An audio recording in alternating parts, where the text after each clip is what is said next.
들어갔어요?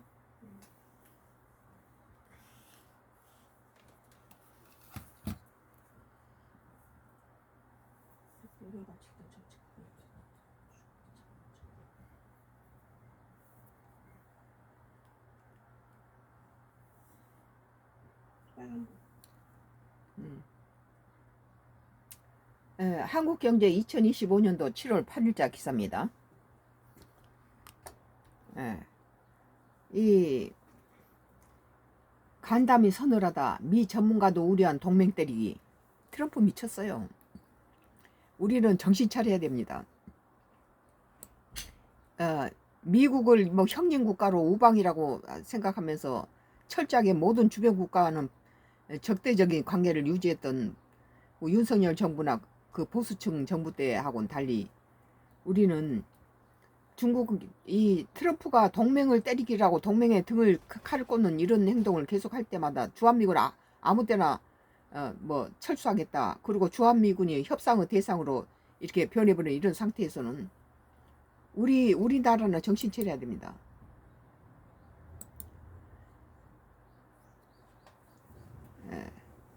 이 간담이 서늘하다. 미 전문가도 우려한 동맹 때리기. 트럼프 동맹 때리기는 자기 그 전문가들도 자기 미국의 전문가들도 우방 일본이나 한국을 우방 때리게 이건 뭐 안보 문제뿐만 아니라 국제사회에서 미국에게 한국과 일본은 엄청난 힘이 돼주죠. 특히 지정학적으로 인도태평양 지역에서 이 두 나라가 한미일의 그 관계는 상당히 끈끈한 관계인데 뭐 동맹도 필요 없고 뭣도 필요 없고 이런 식이잖아요. 그러니까 도널드 트럼프 미국 대통령이 한국에 25% 상호 관세 협상을 의지를 밝힌 서한을 보낸 것을 두고 한국차에 관한 관세 완화를 수용하겠다는 걸 시사한다는 평가를 나왔다.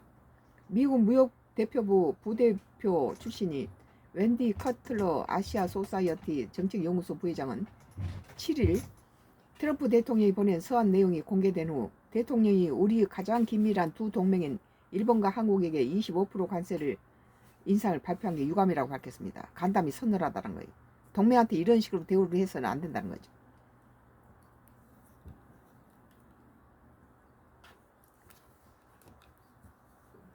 그래서 그 외교가에서 유행어처럼 벌어지는 영원한 적도 없고 영원한 우방도 없고 영원한 적도 없다. 언제든지 뭐 적과 동침할 수 있고 언제든지 자기의 유익하면 뱉어버릴 수 있다. 이런 것을 트럼프 정부를 통해서 우리는 볼 수 있어요. 너무 미국을 의지할 필요 없다. 미국은 언제든지 미국 우선주의로 자기 유익을 위해서는 한국 동맹을 깰 수도 있고 주한미군은 언제든지 철수할 수 있다. 딜하자 그런 거 아니에요. 주한미군은 지금까지 보여준 미국의 인도태평양 지역의 동북아시아의 안전을 위한 세계적인 경찰국에서 이미 손을 뗐다. 이건 오직 딜의 그 수단이다. 언제든지 미국에 별로 이득이 없으면 언제든지 철수하겠다 이런 식이잖아요. 여기다 뭘 더 의지합니까? 우리 한국은 정신 차려야 됩니다. 그리고 주변 국가 원수 질 필요도 없고 지금 일본하고 한국을 가지고 이런 식으로 관세를 갖다가 인상하고 이런 것은 지금까지 우리가 미국 위주로 모든 주변에 미국이 요구하는 뭐 러시아나 북한이나 중국하고 거리를 두고 미국하고 똑같이 적대적인 관계를 가질 필요 없다. 나는 그렇게 생각해요. 커틀러 부회장은 이 발표는 다른 나라들의 간담을 서늘하게 하는 메시지라며 미국이 한일 양국의 최우선순위인 자동차 관세를 포함한 무역 확장법 232조 품목별 관세 완화는 수용하지 않을 것을 시사한다고 평했다. 자동차에 대해서 양보하지 않겠다는 거죠. 그러나 우리나라 현대 같은 경우는 미국의 자동차 공장을 많이 갖고 있잖아요. 거기다 또 거기서 얻은 수입을 전부 또 미국에 재투자를 하고 있어요. 그래서 엄청난 이제 그 미국의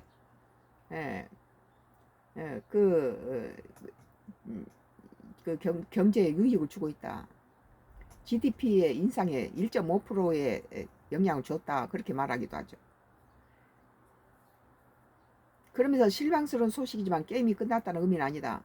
추가 관세 인상이 발효는 8월 1일까지 앞으로 진행될 협상에서 돌파구가 생길 가능성이 있다고 전망했다.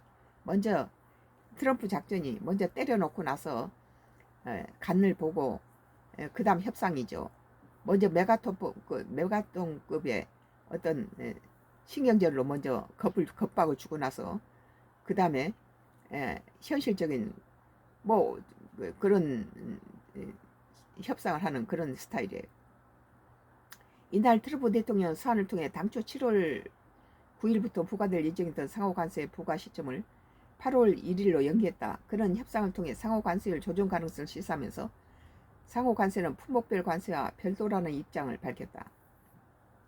그동안 한국과 일본은 트럼프 행정부와 협상에서 국가별 상호관세뿐 아니라 대무 주력 수출 품목인 자동차와 자동차 부품에 부과한 25% 관세를 최종화하는 데 집중했다. 트럼프는 한국에 뜯어먹기 위해서 총력을 기울이고 주한미군 철수를 가지고 지금 지상군을 8,500명을 빼버리면은 주한미군 사실상 한국에 다 빠져나간다고 보고, 이 주한미군의 8,500명인지 이 숫자를 빼버리기 위해서 그 김정은과 북미 회담하자 이런 거라고 나는 봐요. 북한한테 일단 주요 지상군인 주한미군 8,500명을 빼버리면은 또 그것은 그 북한의 무기가 많이 발달돼 있어서 평택기지를 단번에 갖다 공격하면은 주한미군 다 폭삭 죽는다는 거죠. 그러니까 지상군의 주한미군 8,500명인지 4,500명인지 하여튼 그 숫자가 줄어든다면은 그 미국의 한반도 이렇게 그 철수는 시작되고 있다, 그렇게 봐야 되죠. 지상군이 하나도 없게 된다는 거예요. 그러니까 자기 미군의 생명에 그 위험한 부분 다 빼버린다는 거예요. 그러니까 한국의 안전을 위한 것보다도 자기 나라의 북한이 많은 그 무기 발전으로 인하여서 평택기지를 한 번에 가서 때릴 수 있는 그런 무기가 개발되고 이런 것들로 인해서 트럼프는 김정은하고 협상하면서 한국을 패싱시키고 김정은과 패싱해서 미군 우선주의로 우리 내 주한미군의 지상군 다 빼버릴 테니까 너 어떻게 해라, 나는 주한미군 다 철수해버릴 테니까 너 미국에 대해서 하지 마라, 이렇게 할 수 있다는 거예요. 그래서 대만과 한국이 두려워하는 것이, 또 일본이 두려워하는 게 뭡니까? 지금 알래스카 같이 기후가 나빠가지고 1년에 개발할 수 있는 시간도 적을 뿐더러 그것이 기후가 너무 악조건인데다가 매장량도 정확한 것이 데이터가 없고 자국의 세계적인 기업들이 거기서 들어갔다 철수라는 게 뭡니까? 만약에 그것이 환경적인 그런 문제를 발생했을 때는 수천조의 돈이 들어간다는 거예요. 그것은 파산을 의미하는 거죠.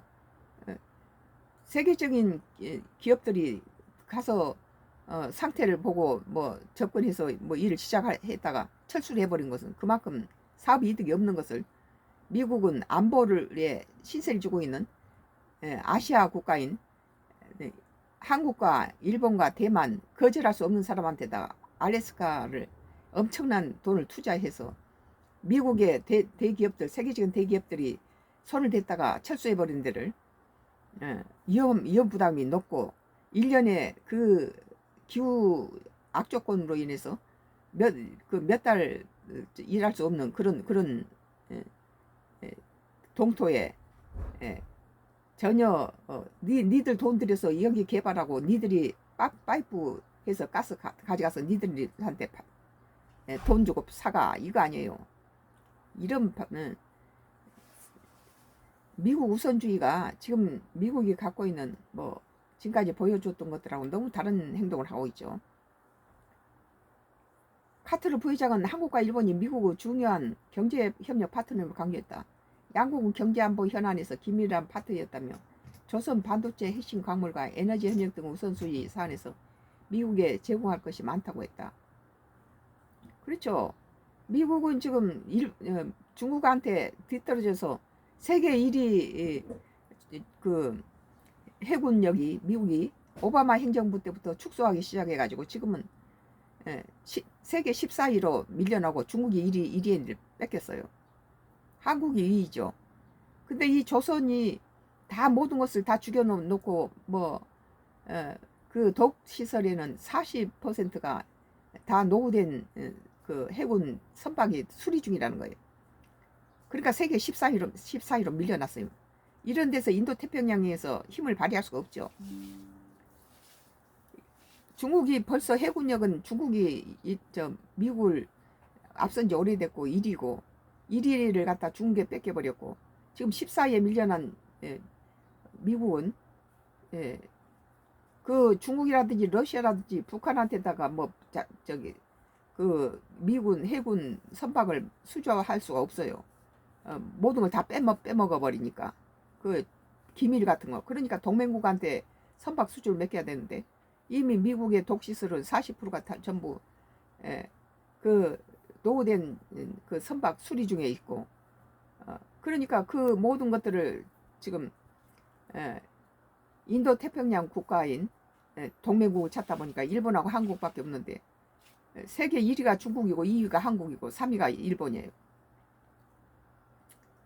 주한미군의 그 사령관을 지냈던 세 사람이 와서 일본과 한국을 조사했는데 한국이 훨씬 더 유리하다. 모든 시설이 세계적이다. 그렇게 평가를 하고 왔어요.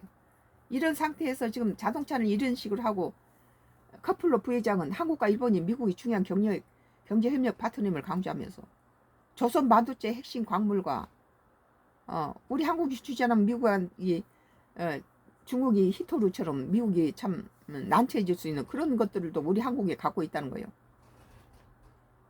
캐나다가 미국이 캐나다한테 엄청난 관세를 물리자 캐나다가 반대로 그렇게 하고 중국이 히토르를 가지고 반대 급부를 노린 것처럼 우리 한국도 그럴 수 있다는 거예요.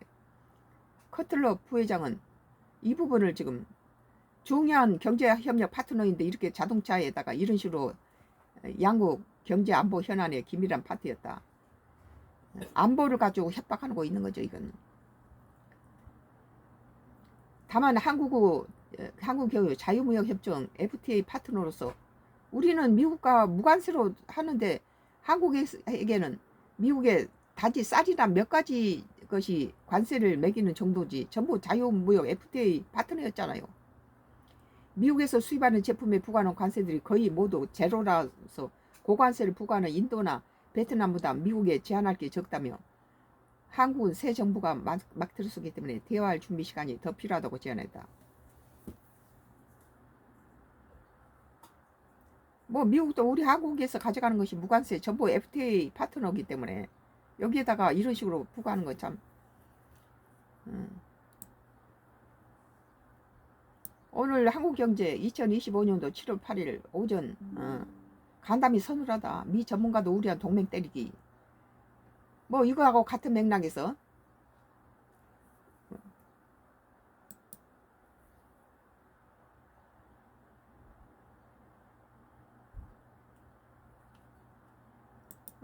지금 다 머니투데이가 2025년도 7월 8일자 기사.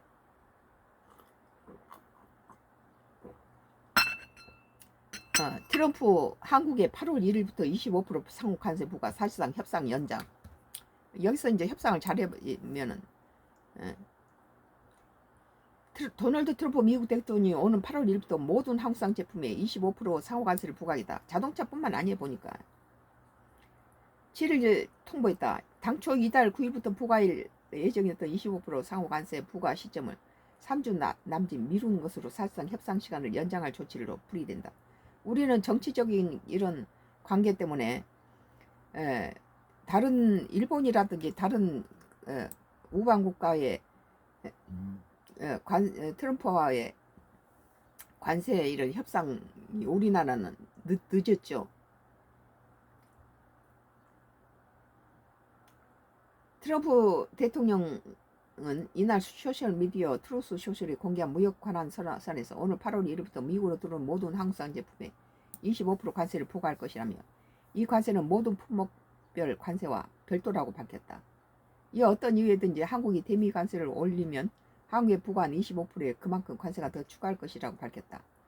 근데 미국이 중국에 관세를 이렇게 하자 중국이 미국의 관세는 미국의 관세는 줄이면서 베트남을 하고 관계가 많이 좋아지면서 베트남을 통해서 미국으로 들어간다는 거예요.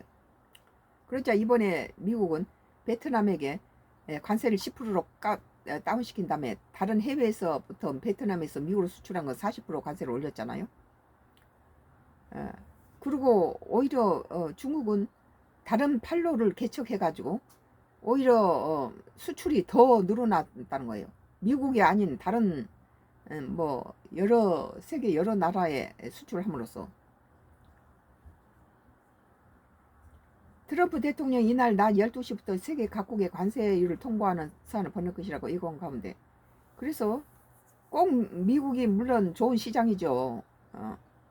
그렇지만은 다변화시켜서 여러 가지 이 트럼프의 관세하고 관계없이 더 수출을 더 늘리고 있는 나라가 많다는 거예요.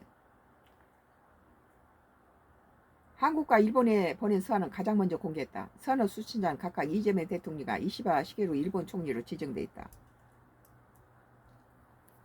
그러니까는 그 무역 대표부에서는 이 동맹국한테다가 그 이렇게 할 수 있느냐. 그렇게 트럼프 대통령 당초 지난 4월 9일 상호관세 부과를 90일 유예하면서 한국에는 지금까지 기본관세 10%만 부과한 상태로 무협상을 진행해왔다. 트럼프 대통령이 이날 공개한 서한에 따르면 앞으로 한 달가량 동안 한미 간 새로운 합의가 이루어지지 않으면 지난 4월 2일 발표하는 25% 상호관세를 8월 1일부터 부과하겠다는 것이다. 당초 부과하기로 했던 상호관세율은 그대로 유지하면서 오는 8월 1일 이전을 시한으로 무역협상 협의를 압박하려는 것으로 보인다. 그러니까 이제 미국 무역협회에서는 너무 한국에는 시간을 더 줘야 된다. 너무 시간이 없다. 이렇게 얘기를 하고 있죠. 트럼프 대통령은 서한에서 이 서한을 보내게 돼 매우 영광이라며 이는 한미 간 무역관계의 강력함과 상호 회시를 보여준 동시에 미국이 한국과의 상당한 무역 적자에 불구하고 협력을 계속하기로 했다는 점을 의미한다고. 우리도 다변화시키고 여기서 미국에서는 더 이상 협상은 최대한 해보겠지만 그럼에도 불구하고 우리는 앞으로 보다 균형 잡히고 공정한 무역을 통해서만 한국과 함께 나아가기로 했다며 이에 따라 한국이 세계 제1위 시장인 미국 탁월한 경제에 참여하도록 초대한다고 적었다. 관세가 이래지만 미국을 다른 나라로 우회하는 중국 수법도 그래서 제2 다른 데 공장을 지어서 거기서 수출하는 그런 방법을 많이 취하고 있잖아요. 뭐 멕시코라든지 그런 데다가 공장을 지어서 그런 방법을 지금 취하고 있다고 그래요. 트럼프 대통령 수년 동안 우리는 한국과 무역 관계에 대해서 논의해왔고 한국의 관세 및 비관세 정책, 무역 장벽으로 인해 발생한 장기적이고 지속적인 무역 적자 상태에서 이제 벗어나야 한다는 결론에 이르렀다. 한미 관계는 유감스럽게 상호주의와 거리가 있었다고 주장했다. 우리나라가 대미 흑자가 윤석열 정부 때 세계 8위였어요. 뭐 1위가 중국이고 2위가 뭐 캐나다, 멕시코 뭐 이런 나라였죠. 뭐 베트남이 뭐 굉장히 뭐 6위인가 뭐 한 4, 5위 되는데 그때 베트남을 통해서 중국이 많이 수출을 했어요. 이렇게. 그러면서 오늘 8월 1일부터 한국에 수입되는 모든 제품에 대한 기존의 부분별 관세에는 별도로 25% 관세가 부과될 예정이며 높은 관세를 피하기 위해 제3국 경유한 물품 역시 높은 관세 대상이 된다. 베트남 것은 10%로 해준 대신에 베트남을 통해서 미국으로 수출되는 건 40% 관세를 매겼더라고요. 트럼프 대통령은 또 25% 관세는 한미 간 무역 적자 격차를 해소하기에 충분하지 않다는 점을 알아주기 바란다고 덧붙였다. 미국이 더 높은 수준의 FTA 그 상태로 서로 상호간에 관세를 매기지 않은 제로로 상태로 유지했던 그런 동맹에게 미국이 더 높은 수준 관세를 부과할 수 있지만 호의를 베풀어 그렇게 하지 않다는 의미로 풀이해야 된다. 트럼프 대통령은 한국과 기업들이 미국의 제품을 생산하거나 제조하기로 결정할 경우 관세가 없을 것이라며. 그러니까 우리 기업들이 국내에서는 노동자들이 하고 정부가 노동자 편을 들어서 기업 죽이는 상법 내놓고 그 여러 가지 중국이랑 경쟁해서 중국에는 국영 기업이 많은 데다가 보조금을 주고 인건비 싸죠. 주 6회 뭐 근무하죠. 이런데 우리 한국은 이 경쟁을 할 수가 없어요. 여러 가지 여건이 수출을 할 수 없게 만드니까 그냥 한국에 그냥 노동 파업이나 하고 이 짓 하니까 폐업을 해버리고 전부 미국으로 옮겨버리잖아요, 공장을. 상속세는 50%는 OECD 국가에서 2위에 우리나라. 그러니까는 상속세 없는 호주라든지 그런 데 공장을 옮겨버리면은 이런 골치 아픈 일이 없다는 거예요. 트럼프 대통령 한국 기업들이 미국에 제품 생산하거나 제조하기로 결정할 경우 관세가 없을 것이라며 미국 정부는 인허가 절차를 전문적으로 처리할 것, 다시 말해 수주안에 처리할 것이라고도 밝혔다. 그러니까 한국 자동차 회사가 미국에다 자동차를 만들어 놓고 부품을 한국에서 미국에서 수입한 제품을 가지고 한국에서 약간 손을 본 다음에 제 중간 상품을 해서 미국에 자동차 부품을 보내면 거기에다도 관세를 물어요. 미국산 목재를 가지고 수입해서 그거에다가 손을 좀 가해서 그걸 미국으로 다시 보내거나 이러면 그것도 관세를 매긴다는 거예요. 다시 말해 수주안에 처리할 것이라고도 밝혔다. 제조업체가 미국의 제품을 생산하는 경우 관세를 물리지 않겠다는 건 트럼프 대통령이 그동안에 수차례 밝혔던 방침이다. 그러니까 모든 세계 공장들이 전부 미국에다 하고 미국에 공장 지으라는 거예요. 그럼 미국 사람 쓰라는 거죠. 미국에 해외 기업들이 와서 미국인들을 일자를 줄 것은 우리나라가 80%를 준대요. 다른 나라에 비해서. 그만큼 미국인들을 많이 고용한 나라가 한국이에요. 트럼프 대통령은 무역협상 상황에 따라 이번 조치가 시정될 수 있다는 점도 재차 밝혔다. 트럼프 대통령은 이번 관세는 미국에 대한 한국 관세와 비관세 장벽, 정책 무역 장벽으로 발생할 지속 불가능한 무역 적자를 바로잡기 위해 필요하다는 점을 이해해달라며 한국이 지금까지 미국에 폐쇄했던 시장을 개방하고 관세와 비관세 정책 장벽을 철폐할 의사가 있다면 이번 조치의 조정 가능성을 검토할 수 있다고 밝혔다. 캐나다가 미국에 전부 전량 수출했던 기름을 가스를 우리 한국과 첫 번째 이렇게 같이 합작 투자해서 뭐 중국과 뭐 일본과 한국과 여러 나라들과 협상했던 그 가스가 한국으로 첫 수출된 데 대해서 오늘 뉴스가 넣었는데 뭐 좀 이따 이건 할 거예요. 머니투데이에서 2025년 7월 8일자 기사로 트럼프 한국에 8월 1일부터 25% 상호 관세 부과 사실상 협상이라는 건데 캐나다가 트럼프하고 엄청 총리가 싸우고 사표를 내버렸잖아요. 이 연합뉴스예요. 대미 수출 의존도 캐나다도 선박으로 LNG 수출 첫 행선지가 한국이라는 기사예요. 한국가스공사 참여한 캐나다 LNG 프로젝트 1단계 마무리. 카니 총리 무역 다변화에 기여. 미국에서 미국한테 전부 줬던 뭐 오일이나 캐나다하고 미국은 같은 국경을 맞주되고 있으니까 캐나다에 많은 광물이라든지 이런 LNG 이런 것들이 전부 미국 외에는 팔아먹을 데가 없었다는 거예요. 그런데 그 첫 번째로 한국과 뭐 일본과 무슨 여러 가지 유럽 여러 나라들이 한꺼번에 투자해서 중국까지 해서 여기서 같이 개발한 것들을 이제 한국으로 가져오는 거죠. 이게 한국가스공사가 지분 투자에 참여한 캐나다 액화 천연가스 프로젝트가 1단계 사업을 마무리하고 LNG 운반선을 통한 천연가스 수출을 개시했다고 뉴욕타임스가 7일 보도했다. 캐나다는 전량 미국한테 수출하고 다른 데로 이렇게 수출할 길이 없었는데 거기에 여러 나라들 참여시킨 다음에 그것들을 그 나라로 가져가는 그런 프로젝트였는데 미국은 뒤통수 맞는 거죠.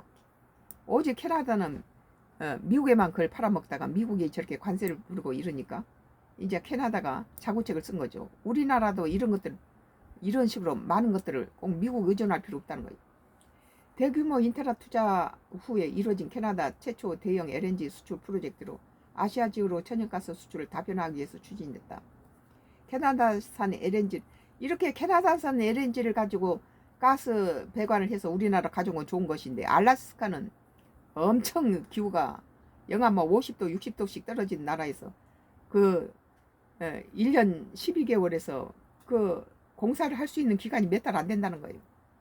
그러니까 엄청난 비용이 들고, 그것이 또 얼마나 매장되어 있는지 확실치도 않을 뿐더러 만약에 기후 변화에 여러 가지, 환경 변화에 여러 가지 잘못된 뭐 그 환경 오염을 시키는 그런 걸 했을 때 몇 천억의 위험 부담이 발생한다는 거예요. 이런 것을 안보를 갖다 협박하면서 대만이나 일본이나 우리 한국을 갖다 하라고 세 나라를 지정했어요. 지금 일본이 먼저 지금 이것에 대해서 브레이크를 거니까 트럼프가 일본에 서 지금 등을 돌리고 공격하고 있잖아요. 그 다음에 뭐 대만, 우리 한국이겠죠. 근데 이들은 주한미군 철수하겠다, 일본에 네 방위비 빼겠다, 이런 주한미군의 그 안보에 도움을 받고 있는 나라를, 가장 동맹국인 나라를 이렇게 공격한다는 거죠. 이 사업을 추진한 합작법인 부동산 업자가 하는 짓거리 더티하잖아요. 이 사업을 추진한 합작법인 LNG 캐나다는 앞서 지난주 발표한 성명에 첫 번째 LNG 운반의 적재를 성공적으로 완료했다며 캐나다 최초 대규모 LNG 수출 시설 운영의 서명을 열었다고 했습니다. 전량 미국에다 수출하던 것이 미국과 관세로 여러 가지 다툼이 벌어지자 캐나다가 거기에다가 중국이라든지 일본이나 한국이나 여러 나라에 참여시켜서 그것들이 다변화로 그걸 수출하는 방법을 했다는 건 우리나라도 많이 배워야 될 것 같아요. 지금 중국도 미국에 수출하는 것은 양이 전부 40 몇 프로가 다 줄어버렸는데, 그 대신에 뭐 베트남을 향하거나 또는 뭐 멕시코나 다른 나라를 통해서 많이 수출이 지금 더 증가하고 있어요. 그래서 미국만 목매달 필요 없다는 거죠. LNG 캐나다 프로젝트는 캐나다 블리시티 컬럼비아주 서부 해안 키티맷의 천연가스 액화 플랜트 및 수출 시설 건설하는 사업이다. 지난 2018년 최종 투자 결정이 이루어진 이 프로젝트 총 사업 규모는 480억 캐나다 달러, 약 48조에 달한다. 미국으로만 전량 수출하던 것들이 미리 2018년부터 했군요. 에너지 기업 쉘이 지분 40%를 투자해 프로젝트를 주도했고, 한국가스공사가 5%, 비롯해 중국 국영 페트로차이나가 15% 많이 했네요. 말레이시아 국영 페트로나스가 25%, 일본 미쓰비 상사가 15% 합작 투자로 참여했다. 우리 한국은 5%밖에 안 했네요. 1단계로 완공된 천연가스 액화 플랜트는 연간 총 1,400만 톤의 LNG 생산할 수 있는 설비가 2기 갖췄다. 2단계 사업이 마무리되면 LNG 생산 능력이 2배로 늘어날 전망이다. 첫 번째로 여기 캐나다에 투자한 이것을 우리 한국이 먼저 수출했다는 거죠. 뭐 알래스카에서 가져온 것보다 캐나다가 훨씬 낫죠. 도널드 트럼프 미국 대통령이 캐나다를 상대로 관세를 부과하고 합병 위협을 지속하는 상황에서 캐나다 정부는 이번 프로젝트에 큰 의미를 부여하고 있다. 미국한테 전량 수출하던 것을 이제 한국에 첫 번째 수출을 하고 여러 가지 프로젝트에 참여했던 나라들이 가져갈 거라는 거죠.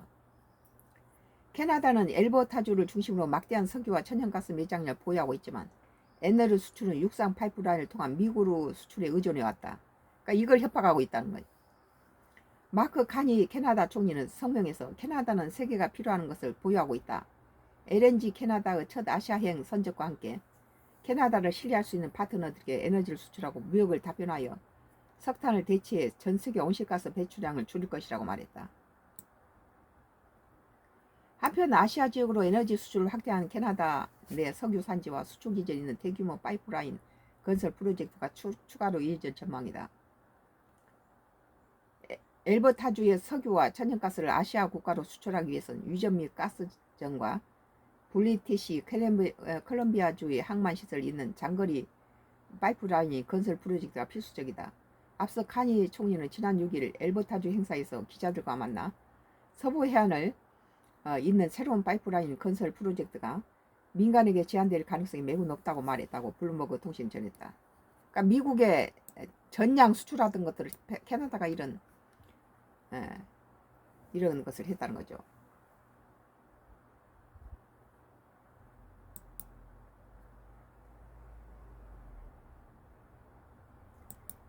지금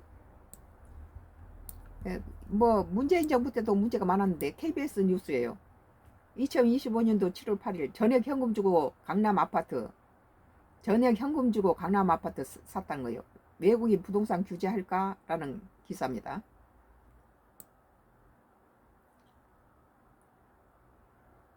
마지막 키워드는 아파트입니다. KBS 뉴스예요.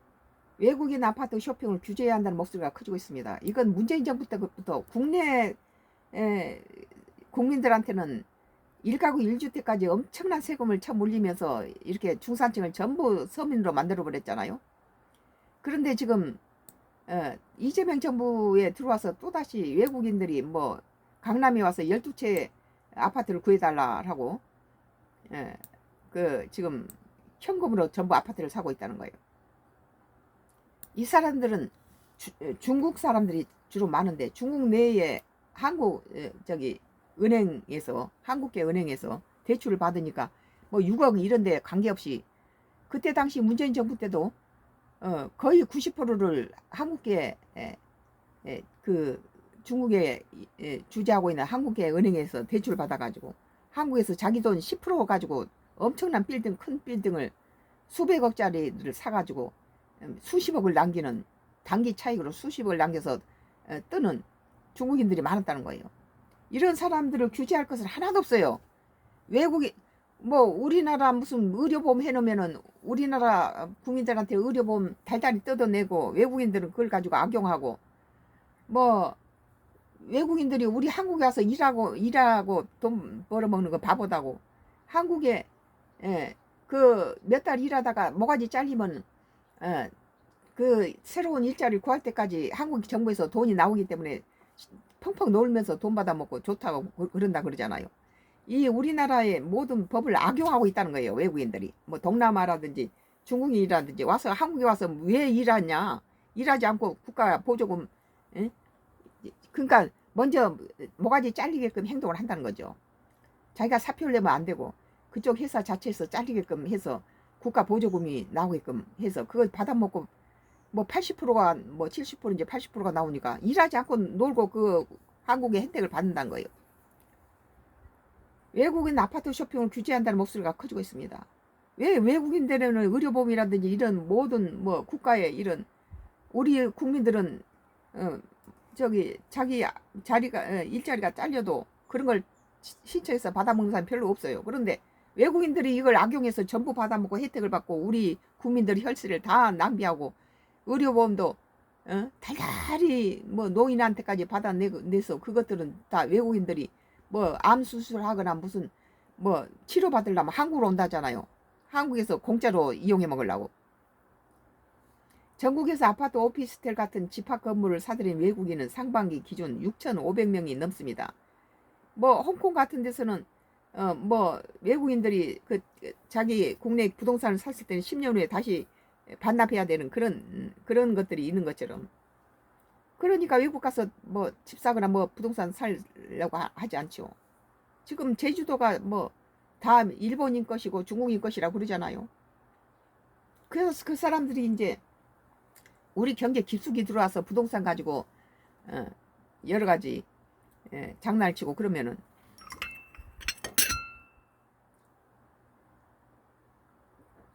우리 부동산 경제를 좌지우지하게 되죠.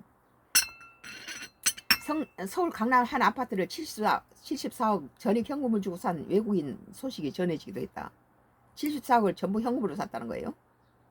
이게 가능했던 건 외국인 대부분이 자기 나라 은행에서 자금을 조달하기 때문이라는 거예요. 자기 나라 은행에서 6억까지만 아니고 최근 정부가 주택담보대출 최대 6억으로 제한했지만 외국인이 해외에서 대출 받는다면 무용지물인 것이에요. 우리 은행이 중국에 가서 한국에 투자할 거니까 한국 은행에 그 중국에 있는 한국의 은행한테 가서 대출 받는다는 거예요.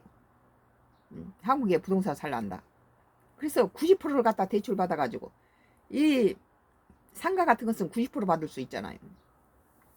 거의 지돈 안 들이고 갖다가 대출 끌어안고 사가지고 그거 단기 차익 누리고 또 수십억 붙여서 판다는 거예요. 이 때문에 내국인 역차별 논란과 함께 집값 잡기 위한 규제 효과가 반감될 수 있다는 지적도 나옵니다. 외국인을 잡아야 돼요.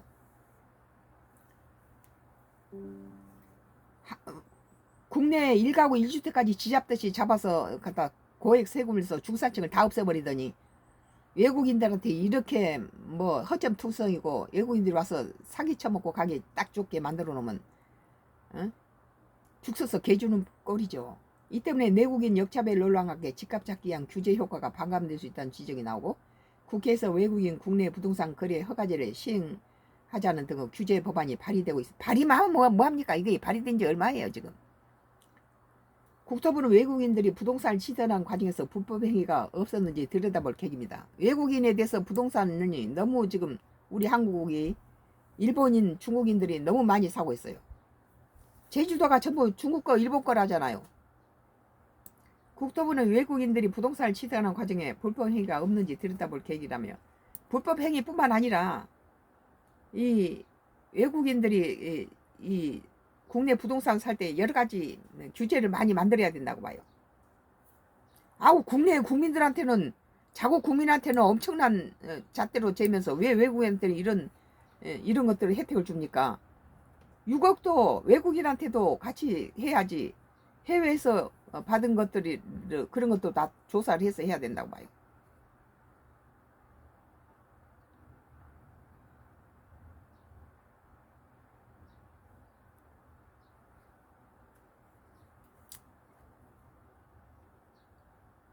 뭐 같은 맥락인데요. 왜 국내 국민들만 목을 조이는 거예요. 오늘 파이낸셜 뉴스에서 2025년 7월 8일자 기사입니다. 오늘 기사네요. 한성숙 편법 증여 논란에 수입 없는 팔순 노모에게 월세 받아야 하는지 몰랐다. 자기 이제 친정 어머니하고 같이 자기 팔순 노모라니까 뭐 시어머니인지 누군지 모르겠어요. 같이 살았다는 거예요. 뭐 잠실에서 같이 살다가 이제 그 팔순 노모만 집에다 내비두고 자기는 이사를 왔는데 팔순 노모에게 증여를 했다 해가지고 그러니까 팔순 노모에게 월세를 받아야 하는지 몰랐다 이러고 말하고 있죠. 한성수 중소벤처기업부 장관 후보자가 야당이 제기한 잠실 아파트 편법 증여 의혹에 대해 모친과 월세 관계를 맺어야 한다는 부분에 민감하지 못했다며 편법 증여라고는 생각하지 못했다고 입장을 밝혔다. 자기 부모한테다가 살던 집을 다 늙어서 80이 넘어서 금방 죽을 사람한테다 뭐 상속했다가 다시 그것도 찾아오면 또 상속세 받고 이럽니까? 그냥 빌려주는 거죠. 그것을 편법 증여라고. 7월 7일 뉴스 1위에 따르면 한 후보는 이날 오후 서울 여의도 중소기업 기술정보진흥원 수도권 평가실에서 마련된 인사청문회 준비 사무실로 출근하는 길에 취재진에게 이같이 말했다. 앞서 야당이 한 후보가 모친에게 편법 증여한 것이 아니냐는 의혹을 제기한 데 대한 답변이다. 강성원 국민의힘 의원에 따르면 한 후보자는 서울 송파구 잠실동 소재 아파트를 보유하고 있다. 이에 김 의원은 한 후보자가 2022년 3월 서울 종로구 삼청동 현 자택으로 이사하면서 모친을 잠실 아파트 가구주로 등록, 편법 증여를 한 것이 아니냐는 주장을 펼쳤다. 상속세 및 증여세법에 따르면 본인이 아닌 타인이 부동산을 무상으로 사용해 이익을 얻을 경우 증여세 과세 대상이 돼 3개월 안에 신고해야 한다는 거예요. 그러니까 부모가 같이 살다가 부모는 그대로 내버려두고 자기가 다른 데로 이사 간데 그냥 이게 이렇게 되는 거예요.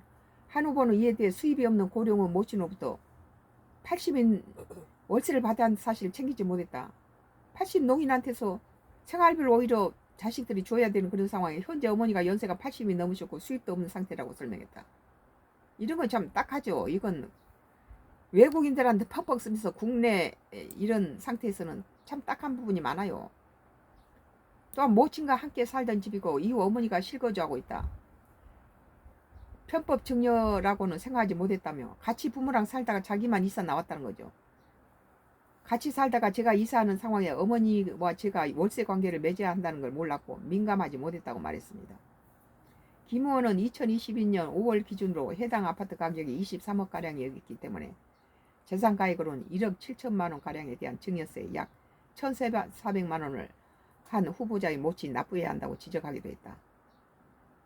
한 후보자는 제가 어머니에게 증여를 하면 증여세를 어머니가 직접 내셔야 하고 다시 제가 상속을 받으면 상속세를 한 번 더 내야 한다며 80세가 넘은 노인이 그 삶을 얼마나 살겠어요. 또 증여세를 또 한 번 내야 되고 또 상속세를 내야 되고 이래야 됩니까?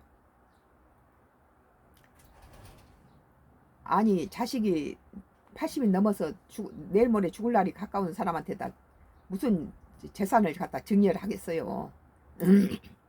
이 국내 국민들한테는 아주 날카로운 난도질을 시키면서 해외에서는 증여뿐만 아니라 수십억대를 갖다가 몇백억 빌딩을 해서 엄청난 돈을 갖다가 중국인이 챙기고 뜨게 만드는 돈만 챙기고 자기 나라 갔다는 거예요. 청문회에서 관련 자료와 함께 현재 상을 말씀드릴 것이라고 덧붙였다. 우리 주변에 많이 이렇잖아요. 한 후보자에 대한 국회 청문회는 오늘 15일에 있다 그랬네요. 뭐 지금 부동산에 관해서 얘기를 하는데 외국인에 대한 이런 전혀 규제가 없고 마음대로 가지고 12채 강남 아파트 12채 구해주라고 그런다는 거예요. 국민들한테는 우리 국민들한테는 엄청난 칼로 잣대로 째고 외국인한테는 허술해 가지고 한국에 가서 일하고 돈 벌어보는 건 바보짓이다. 가서 거기에서 행동을 좀 나쁘게 해서 뭐가지 잘리게 해놓고 거기에서 한국의 법을 악용하는 거죠. 뭐 다음 취직할 때까지 80%를 갖다가 공짜로 국가에서 돈을 주니까 일하지 않고 놀고 먹는다는 거예요. 외국인들이. 동남아시아 중국인 다 그러고 있다는 거예요. 그리고 지금 한국인들이 늙으나 젊으나 80이 넘은 노인한테도 달달이 의료비를 뜯어가면서 혜택을 우리는 거의 안 보잖아요. 그런데 외국인들이 와서 전부 공짜로 그런 의료 혜택을 다 보고 가고 아프면 한국으로 온다는 거 아니에요? 그래서 의료 관광이라고 하잖아요. 오늘 파이낸셜 뉴스 2025년도 7월 8일자 기사 한석수 편법 증여 논란에 수입 없는 팔순 노모에게 월세 받아야 하는지 몰랐다라는 기사에 대해서 썬가크로스 정치 코멘트를 했습니다.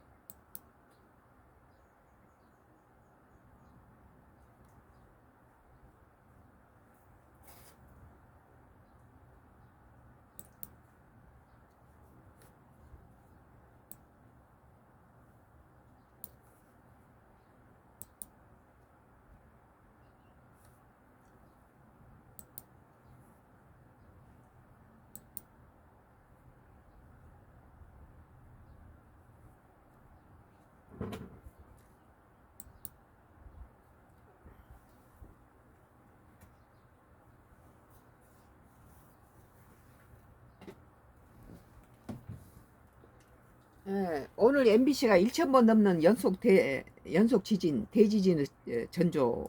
일본이 지금 문제가 많은데 우리 국민들이 일본을 왜 줄지 않았다고 그래요. 일본 관광이. MBC가 2025년도 7월 3일자 기사예요. 1,000번 넘는 연속 지진, 대지진 전조, 뒤숭숭한 일본 열도.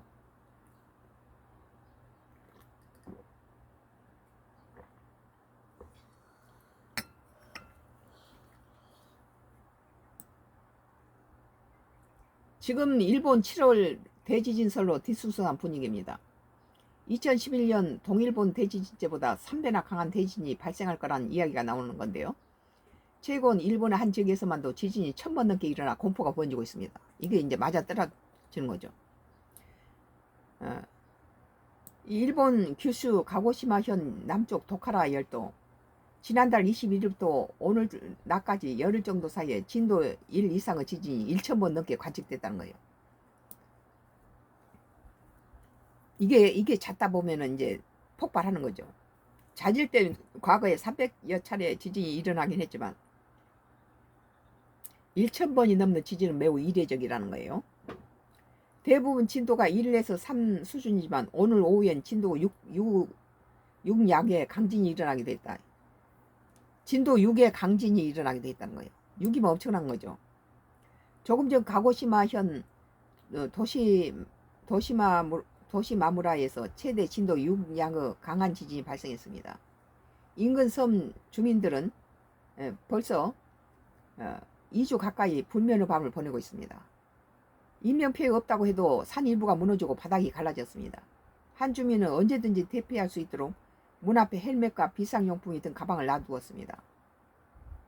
아라카와 카즈노리 아쿠세키치마 주민은 조금만 흔들려도 잠이 깨버려요. 자도 잔 것 같지 않아요. 에베타 아타야카 일본 기상청 지진 쓰나미 감시 과장은 지금 상황으로는 지진이 앞으로 어떻게 될지 말씀드릴 수 없습니다. 언제 끝날지도 알 수 없고요. 일본 당국과 이러고 있는데 우리 한국은 1초에 한 명씩 일본으로 관광을 가고 세계에서 가장 많이 일본을 찾는 관광객이 한국이고 거기서 돈을 제일 많이 쓴 국민도 한국이에요. 한국이 큰 손이란 거예요. 가서 명품 사는데 혈안이 돼 있고 우리 한국은 2024년도 관광 적자가 100만 달러였어요. 일본 경제를 살려주는 거죠 지금. 올해는 국내 여행을 하세요. 그리고 국내 관광지에서는 바가지 요금 좀 씌우지 마세요. 좀 국내 여행이 돈이 더 들더라도 뭐 어촌 마을이나 이렇게 조그만한 농어촌 이런 마을들 우리나라 곳곳에 얼마나 숨겨진 역사적인 그런 것들이 많이 있습니까? 그 일본 정부에서 일주일치 물과 식량을 준비하고 항시 뭐 헬멧을 비상을 준비해서 지진이 일어나면 어떻게 대피하라 그런 것을 교육시키고 있다잖아요. 뭐 난카라죠?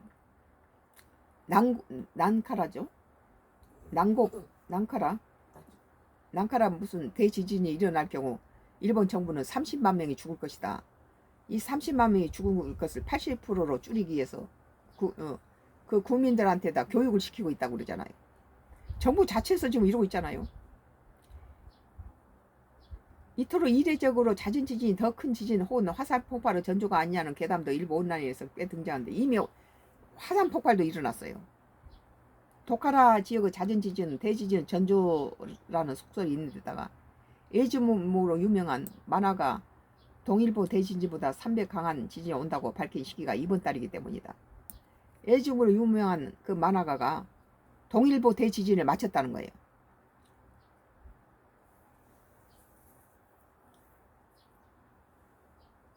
에비타 아야타카 일본 기상청 지진 쓰나미 감시 과장은 현재 과학기술 수준으로 지진 예측이 불가능함을 한다는 거예요.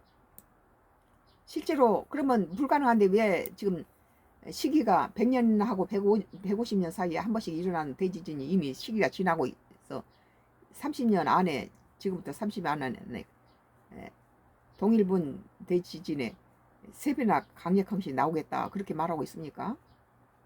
실제로 일본 정부는 난카이 해구 대진이 30년 안에 80% 확률이 일어날 수 있으며 30만 명이 가까이 목숨을 잃을 것으로 추정하고 있습니다. 일본 정부가 난카이 해구 대진이 30년 안에 80%가 확률이 일어날 것이고 30만 명이 가까이 목숨을 잃을 것으로 추정하고 있다는 거예요. 이런 건 뭐예요? 방금 말한 뭐 에비타 아야타카 일본 기상청 지진 쓰나미 감시 과장이 현재 과학기술로 수준은 지진 예측이 불가능하다고 말했는데 실제로 일본 정부는 난카이 해구 대진이 30년 안에 80% 확률이 일어날 것이며 30만 명이 가까이 목숨을 잃을 것으로 숫자 다 정확한 데이터 그리고 집은 몇만 채가 몇십만 채가 무너질 것이라 다 이거 데이터가 나와 있어요. 그리고 이들한테는 일주일씩 물과 식량을 준비하라 그렇게 국민들을 지금 지도하고 있잖아요. 다만 당장 이번 달 일어난다고는 장담할 수 없다고 말했습니다. 지금 가까이 와 있다는 거예요. 이런 일본을 우리나라 국민들이 가서 다음에 우리 국가가 거기서 화산 밑에 죽어있는 우리 국민들 찾으러 가야 되겠습니까? 죽어있는 시체 찾으러 우리가 뭐 비행기 갖다가 띄워서 갔다 화산에 다 타버린 시체, 우리 국민 관광 가서 갔다가 돈 쓰다가 죽은 국민 시체를 갖다가 일본 지진에 죽으면은 에? 그 시체 찾으러 뭐 특별기를 갖다 내서 정부가 그런 고생을 해야 되겠어요. 이렇게 위험한데 지금 뭐 미국 뉴욕에 146년 만에 최고의 폭염이 쏟아지고 일본도 이런 지진뿐만 아니라 130년 만에 최고의 폭염이라니까. 한국처럼 한국은 뭐 37도 올랐다고 엄살 부리는데 지금 세계는 40도 50도까지 올라가고 46도 올라간 나라가 많아요. 이 남쪽요 지금 내가 완도로 10년 전에 기촌했지만 밤이면 산에서 내려온 바람하고 바다에서 나는 바람 때문에 추우니까 혼이불을 덮고 자요. 이불 덮어야 자요. 한기가 들어서. 오히려 국내가 외국보다 더 시원하다는 거예요. 폭염으로 그 나라 국민들이 죽고 뭐 저기 아침 저녁 외에는 다른 때는 활동하지 마라 하고 이러고 있는데 이렇게 이런 위험한 데로 우리 국민들이 가서 100만 달러의 작년 관광 적자를 우리 국내 산업을 우리 국내 기업들은 이 트럼프 관세로 인해서 얼마나 기업이 어렵습니까? 그리고 우리나라 관광업계들은 갖다 바가지 씌우려 해가지고 전부 우리나라 뭐 다른 동남아시아라든지 일본으로 저가 여행 가버리잖아요. 그러니까 다시 찾을 수 있는 그런 친절함과 정성을 다해주면 또 돈이 좀 더 들더라도 그 친절을 하고 또 좀 저렴하게 깎아서 내년에도 찾고 10년 후에도 찾고 20년 후에도 찾고 기억에 남는 그런 관광명소가 되도록 친절을 다해야지.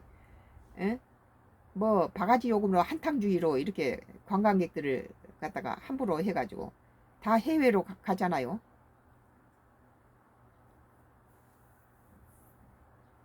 오늘 MBC가 2025년도 7월 3일자 1,000번 넘는 연속 지진, 대지진 전조, 뒤숭숭한 일본 열도라는 기사에 대해서 오늘 썬가 크루스가 정치 코멘트를 했어요.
머니투데이에서 2025년도 7월 7일자 기사예요.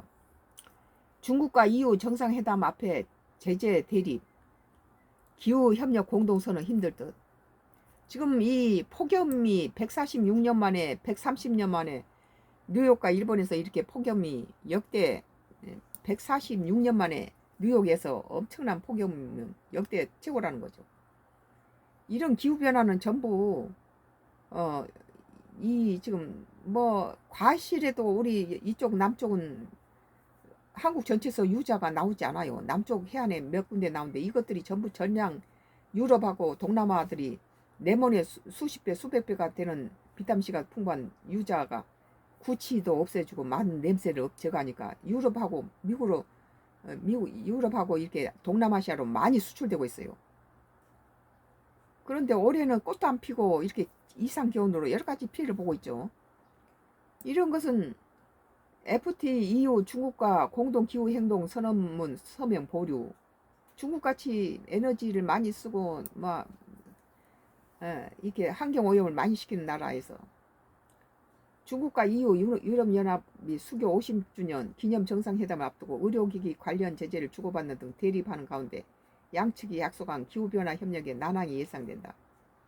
기후변화에 트럼프부터 무시간 트럼프부터 그런 거 다 거짓말 하잖아요. 지금 당장 뉴욕에 146년 만에 폭염이 쏟아졌다 하잖아요.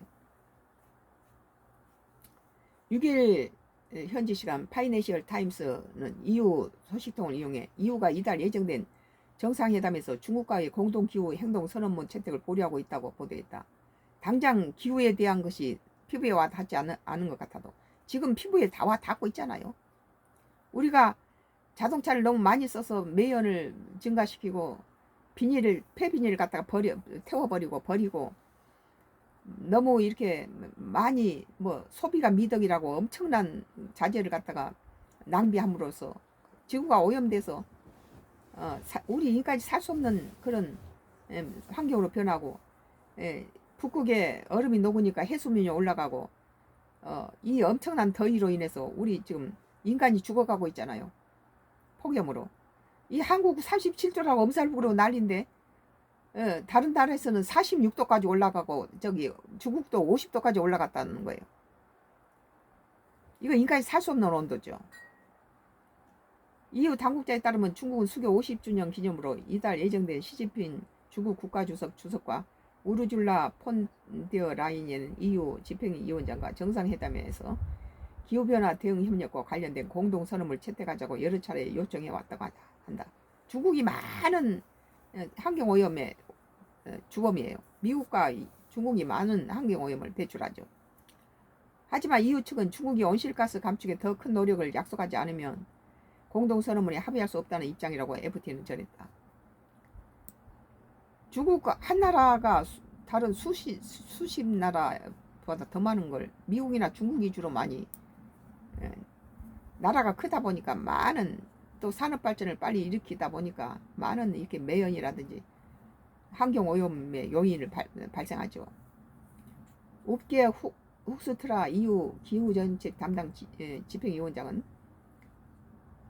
중국이 외교적 가치를 위해 기후변화 공동선언 추진한 건 이해한다. 하지만 EU 입장에서 그것만으로 충분하지 않다며 EU는 실질적인 과제 해결과 야심 있는 약속이 동반될 때만 선언문에 의미가 있다고 본다. 당장 무엇을 줄인다든지 그런 걸 보여줘야지 협조한다 말로만 하는 건 다 소용없다는 거예요. 이런 것들 협조하지 않으니까 지금 인간을 죽이고 있잖아요. 이 폭염이 바로 기후 변화에 대해서 우리 인류가 저질러 놓은 이런 환경을 오염시킨 결과예요. FT는 중국과 EU 공동선언문 채택 논의는 도널드 트럼프 미국 2기 행정부 출범 후 미국 파리 기후협정 탈퇴로 EU와 중국이 기후 공약을 더 강화해야 한다는 압박을 받는 상황에서 이루어진 것이라며. 미국이 탈퇴해버렸어요. 미국 우선주의라는데 미국이 먼저 뉴욕에서 146년 만에 폭염이 쏟아지잖아요. 조 바이든 전 미국 행정부 시절인 2023년 11월 미국과 중국은 바이든 전 대통령과 시 주석의 샌프란시스코 회담을 앞두고 기후위기에 공동 대응한다는 내용이 담긴 써니랜드 서면을 공개했다. 미국이 파리 기후협정 조약을 탈퇴해버리니까 중국도 따라 하지 않아요? 미국이 본을 보이지 못한다는 거죠.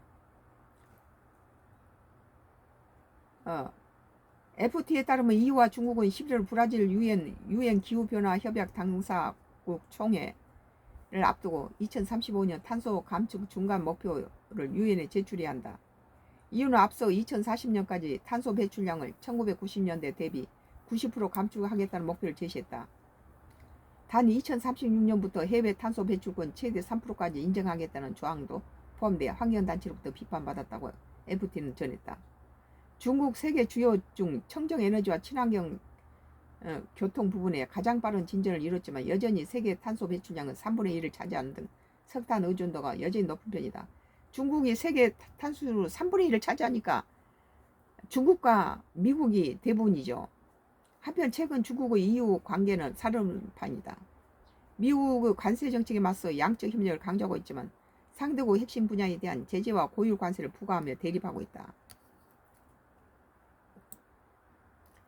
중국은 전날 EU 국가에 본사를 둔 의료기기 업체의 자국 공동 조달 시장 참여 일부 제한하는 조치를 시행했다.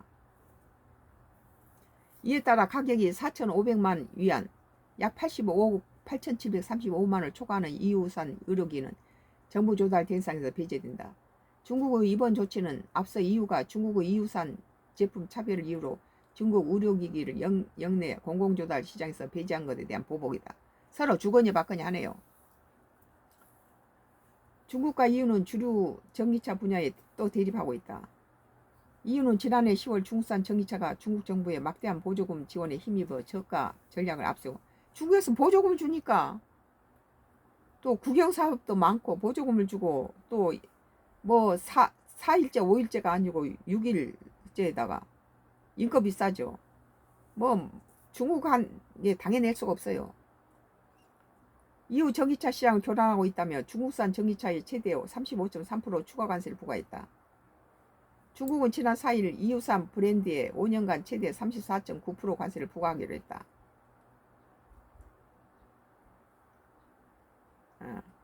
머니투데이 2025년 7월 7일자 기사. 중 EU 정상회담 앞 제재 대립 기후협력 공동선언 힘들 듯. 기후 변화에 대해서 이렇게 협조를 안 하니까 지금 우리 지금 기후가 얼마나 지금 폭염으로 이 지구촌이 폭염으로 어려움을 당하고 있습니까?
나온 뉴스인데요.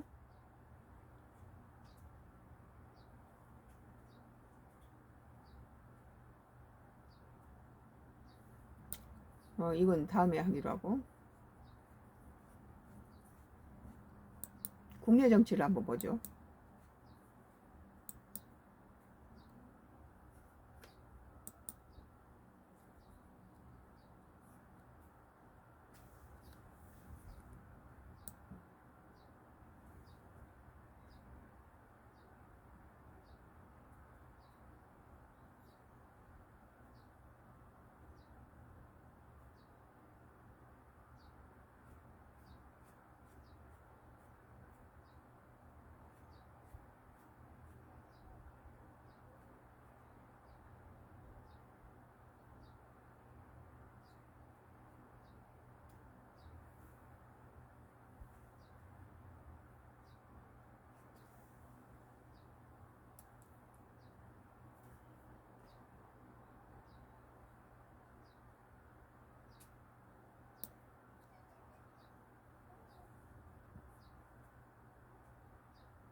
예, 오늘 아시아경제 2025년도 7월 8일자 기사입니다.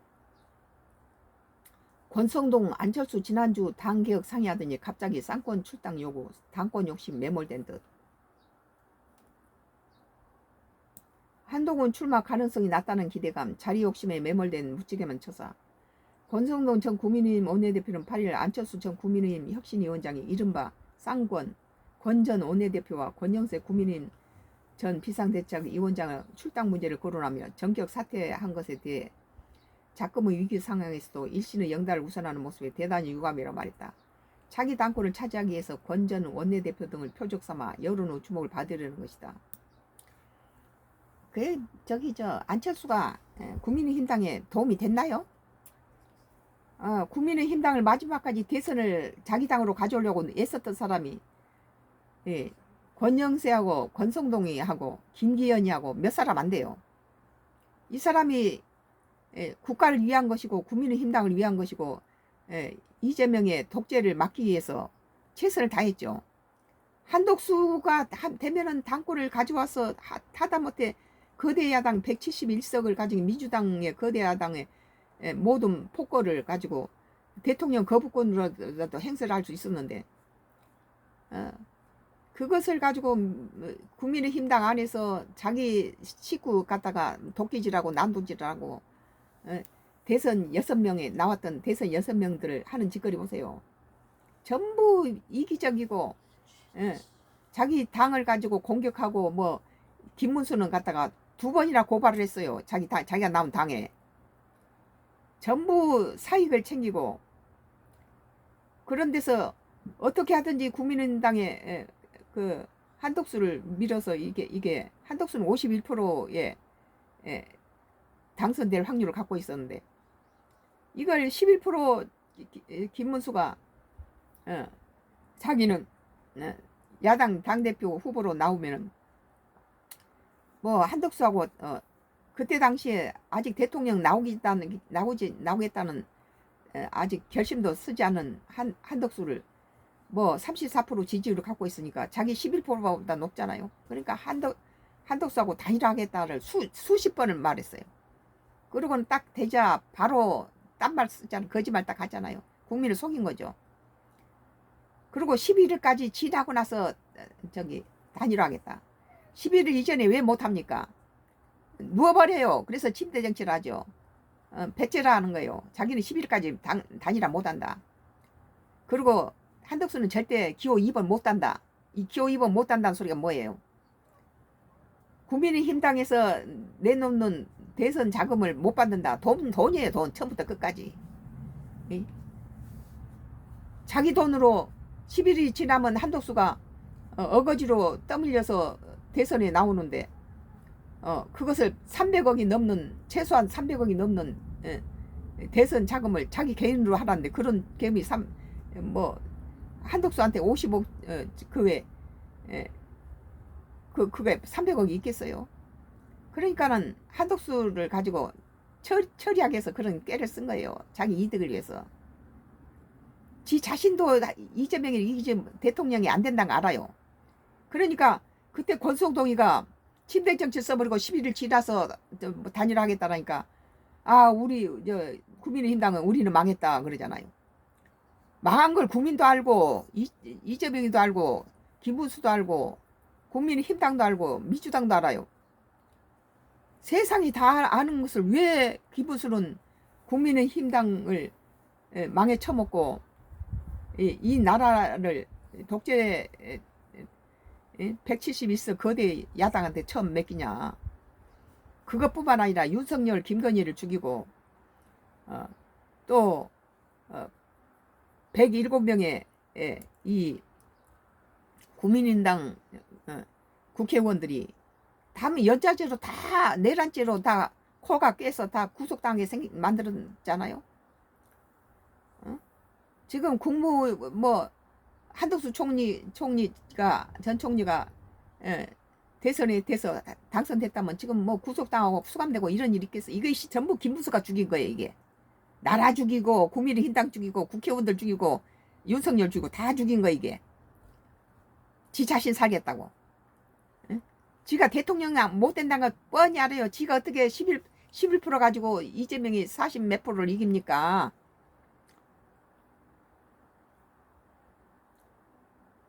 그리고 안철수도 아주 야비했어요. 전부 이게 미꾸라지처럼 지가 필요할 때만 가서 하는 거 어디를 갖다 잡아먹으려 합니까? 나는 국민의힘당에서 그래도 당을 위하고 자기 당권 내서 대선을 당선시키기 위해서 참 고생을 많이 했던 것이 권성동, 권영세, 김기 하여튼 그 몇 사람이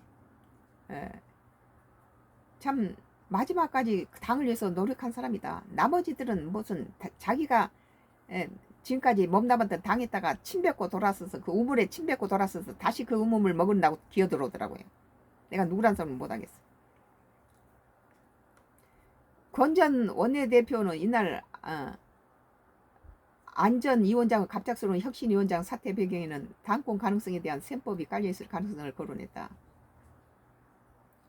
전날 안전위원장은 혁신위원 인성 과정의 문제를 제기하며 사퇴했다. 특히 안전위원장의 요구에는 윤석열 전 대통령의 탄핵 정국에서 국민의힘 지도부를 맡았던 권 전 원내대표와 권 전 비대위원장을 출당 요구도 있었던 것으로 알려졌다. 차라리 권성동이를 당대표를 하세요. 안철수보다 훨씬 나으니까. 당을 위해서 희생할 사람이 필요하다. 권 전 원내대표는 안전위원장의 사퇴 배경에 의문을 제기했다. 안철수도 아주 의문스럽고 시대주의에 편성하고 이리 붙었다 저리 붙었다 하는 인간 아니에요? 그는 지난 6월 30일 안 의원은 제3실 찾아와 장시간 여러 현안을 논의했다며 당시 안 의원은 혁신위 비전을 여의도 연구원 개혁과 정책 쇄신에 두겠다고 강조하며 정당내 출마 계획은 전혀 없다고 밝혔다. 이렇게 거짓말 치는 거예요. 김문수처럼. 노선을 두 개를 갖다가 진심하고 입에 뱉는 말하고 내심은 다른 두 가지 거짓말을 치고 앉았다는 거죠. 이게. 인적 쇄신에 대한 이야기 역시 전혀 없었다고 소개했다. 그는 주말 사이 급작스럽게 벌어진 철수작전의 배경은 이미 여러 경로에서 드러나고 있다며 안 의원 주변에 한동훈 전 대표 출마 가능성이 낮다는 기대를 심어주며 안 의원의 욕심을 자극했을 것이라고 주장했다. 권 전 원내대표는 소위 쌍권을 표적 삼아 인적 청산을 외치며 두 사람의 쌍권이 그나마 국민의힘당을 마지막 붙들고 어떻게든지 대권을 잡아보려고 애를 썼죠. 한덕수를 밀어서. 나머지들은 전부 자기 사익을 위해서 국민의힘당을 난도질했어요. 안 의원은 결국 자리 욕심에 매몰돼 이를 받아들일 것이라는 추를 내놨다. 안전위원장의 처사도 비판했다. 어려운 상황 속에 힘겹게 모은 혁신 에너지를 자신의 정치적 연료로 사용하는 건 잘못이라며 그러고도 남을 사람이죠. 당을 위해서 헌신했던 사람은 권성동하고 권영세하고 김기 국회의원인데 그 전에 국민의힘당 당대표다고 판사 출신인데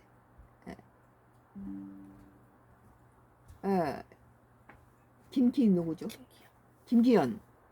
세 사람하고 또 젊은 또 국회의원이 있어요. 몇 사람이 어떻게 하든지 당을 위해서 국민의힘당이 가져와야 된다는 그런 것으로 자기를 희생했던 사람들인데 여기에서 6명에 나왔던 저 대선 후보들은 전부 다 이기적이고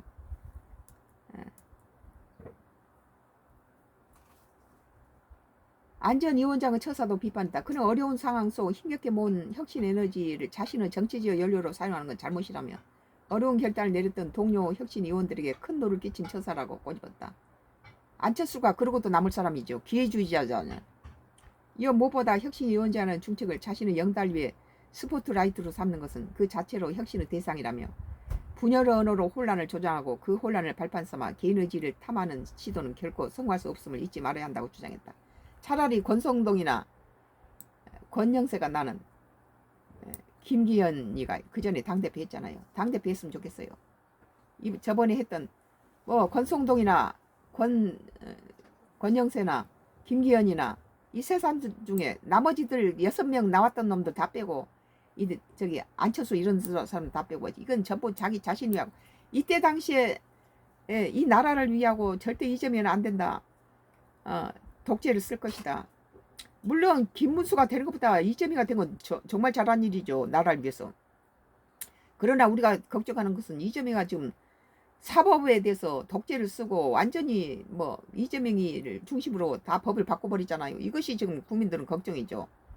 그리고 성남시나 경기지사 때 마음대로 그냥 나라 돈을 끌어쓰고 전 국민 25만 원 준다.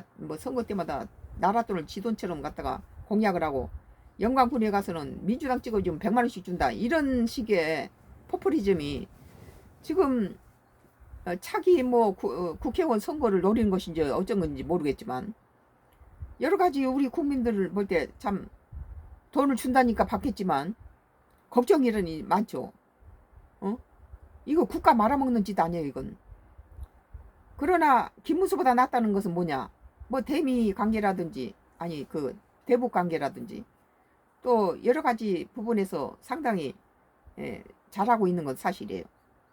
뭐 6억에 관한 거, 그 강남에다가 저기 은행돈 빌려서 투기하려는 세력을 잡는 것은 그것은 전 국민한테다 강남 집 가진 사람한테다가 세금 갖다 뒤집어 씌우면 문재인 정부보다 훨씬 낫죠. 그리고 국민의힘당도 무조건 반대라면 반대라면 안 됩니다. 이 정부가 빨리 출범을 할 수 있도록 인사청문회에서 너무 심하게 갖다가 그런 건 지들은 갖다가 털면 뭔지 안 납니까?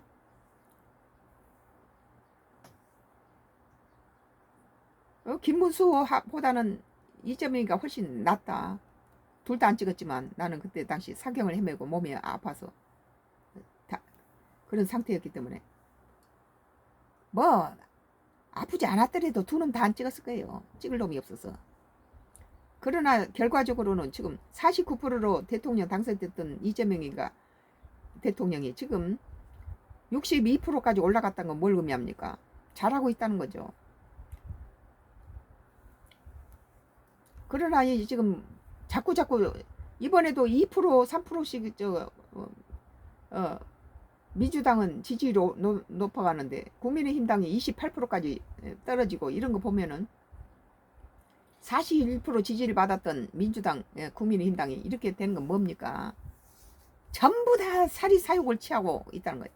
그 중에서 내가 우리 국민하고 똑같은 마음을 가진 사람은 권성동 또 권영세, 김기현 몇 사람 국회의원은 어떻게 하든지 국민의힘당이 당권을 잡으려고 애를 썼다는 거예요. 지가 하는 게 아니라. 차라리 이런 사람이 당대표로 나와라. 뭐 기회주의자인 안철수라든지 무슨 홍준표, 나경원이 한동훈이 무슨 전부들 김문수를 비롯해서 전부 이기적이잖아요.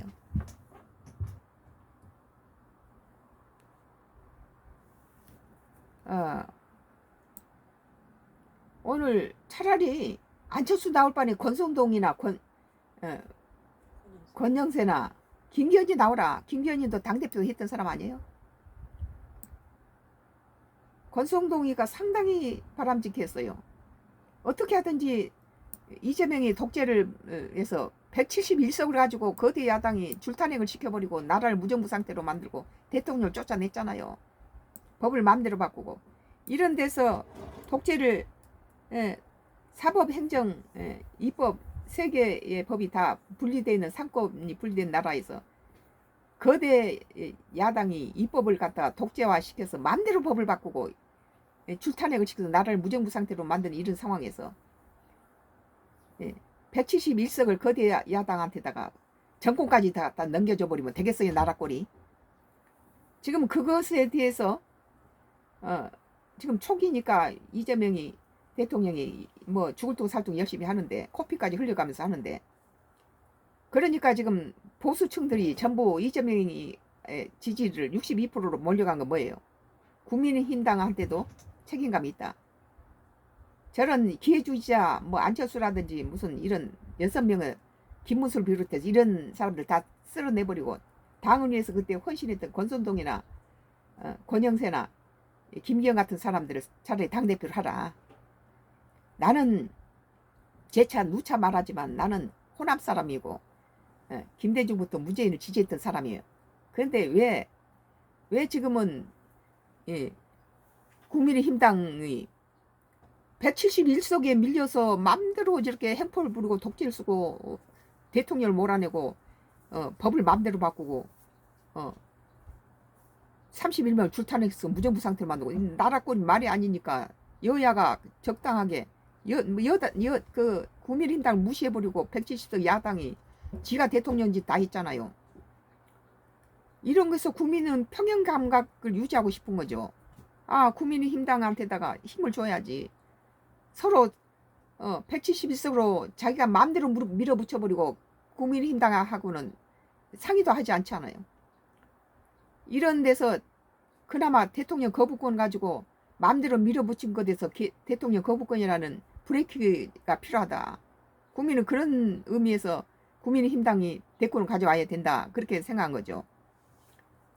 그런데 국민의힘당은, 민주당은 뭐 이재명이 무슨 5개 재판을 받고 있든 말든 상관없이 전부 감쌌어요. 전부 감싸고 지 자신은 목숨을 던져서 그 이 민주당에서는 대권을 가져오는데, 저 국민의힘당 놈들은 전부 뜯고 싸먹고 지 자신만을 위해요. 전부 당은 내 던져버리고 지 자신만이요. 김문수부터 보세요. 지 자신의 이득 사유국만을 취했어요. 전부. 국민들이 실망스러운데 그나마 그 권성동하고 권영세하고 김기현이나 몇몇 의원들이 어떻게 하든지 국민의힘당에서 대권을 가져오려고 애를 썼던 것들은 목숨을 내놓고 자기 그 당을 위해서 노력했던 사람이 차라리 당대표 되라. 기회주의자들 뭐 지만 위했던 놈들을 다 빼버리고 그래라. 나는 그런 주의예요.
한국하고 일본한테는 뭐 25%까지 관세를 매겼던 트럼프가 EU한테는 선 안 보냈네요.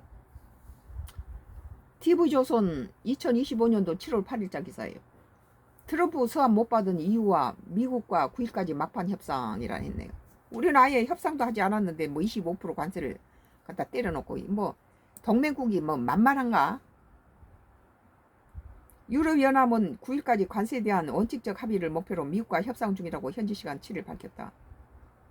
AFP 블룸버그 통신 등에 따르면 스테판 더 케이르스 마크르 EU 집행위원회 수석 부대변인은 우르졸라 폰데어 라인의 EU 집행위원장과 도널드 트럼프 미국 대통령이 전날 통화해서 좋은 의견을 나눴다며 모든 수준의 합의를 이루기 위해 작업 중이라고 전했다.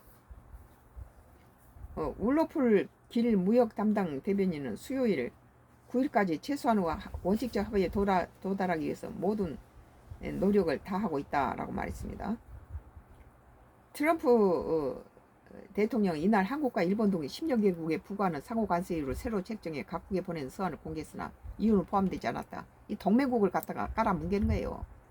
안보를 미끼로 무슨 알래스카에 무슨 엄청난 액수를 투자해서 미국의 세계적인 기업들도 가서는 입지를 한번 해보고 철수를 해버린 데를 1년에 몇 달밖에 못 할 수 있는 기후 조건이 악역 조건이고 거기에가 매장량이 얼마인지 만약에 그거 잘못해서 환경에 오염을 시킬 경우에 몇천억 달러가 들어가는 그런 데를 안보를 미끼로 한국과 대만과 일본한테다가 이것을 하라는 것은 뭐예요? 동맹을 가지고 이거 무슨 뭐 안보를 미끼로 이런 협박을 하는 거 아니에요? 이 관세에서도 지금 알래스카 지금 캐나다에 미국에 전량 수출했던 캐나다 그 가스가 뭐 중국이라든지 일본이라든지 뭐 한국이나 여러 국가들이 조금씩 투자해서 캐나다에 그걸 이번에 이제 캐나다가 미국한테만 전량 수출하는 걸 다변화시키면서 투자했던 나라들이 다 그걸 가스를 수송해 가잖아요. 우리 한국이 올해 처음이라는데 이런 것처럼 캐나다에서 한국에 오는 거야 뭐 가스라인 파이프를 안 하든 있든 배로 선박으로 오든지 간에 그게 가능하지만 기후가 알래스카 기후가 어떤 것인지 사람이 살 수 없는 마이너스 50도까지 이하로 내려가는 그런 기후에서 그 작업을 공사를 할 수 있는 기간이 몇 달 안 된다는 거예요. 기껏해야 여러 가지 기후라든지 그러니까 세계적인 기업이 가서 해보고 다 철수해버린 데를 트럼프는 안보를 미끼로 미국의 핵우산을 쓰고 있는 한국과 일본과 대만을 가지고 갖다가 동맹국한테다 이런 짓을 하고 있잖아요. 그리고 주한미군은 더 이상 평화사절단이 아니에요. 안보를 위한 세계 경찰이 아니라는 거예요. 이건 딜에 사용하는 거죠. 너 언제든지 돈 안 주면 갈 거야 하고 공공연하게 말하고 떠들고 있잖아요. 이런 미국을 어떻게 믿을 수 있냐. 동맹이 하는 짓거리 보세요. 그러니까 그 미국의 무역 대표부에서는 한국하고는 뭐 조선이라든지 여러 가지 반도체라든지 광물이라든지 여러 가지 협의해야 될 분이 많은데 그리고 시간이 대통령이 이제 여러 가지 협의를 안 한 상태에서 너무 빠르다 시간을 줘야 된다 이런 식으로 나오잖아요.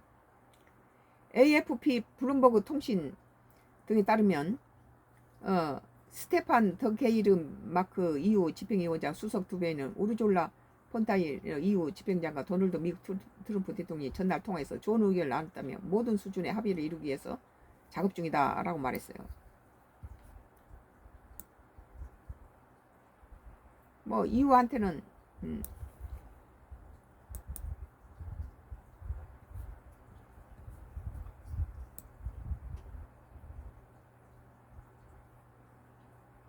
안철수가 지금 우리 국내 정치에서는 안철수가 기회주의자로 한동훈이 안 나올 것 같으니까 지가 이제 나와서 당대표 되려고 이러는데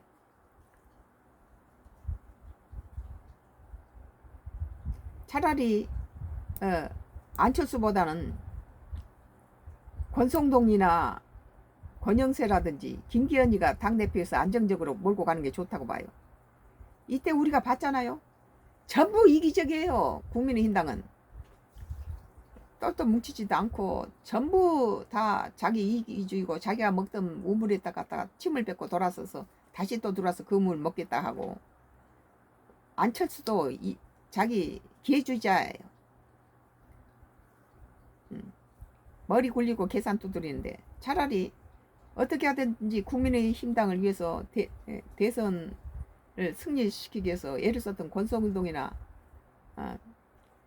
권영세나 김기현이나 그런 젊은 층에서 당대표가 나왔으면 좋겠어요.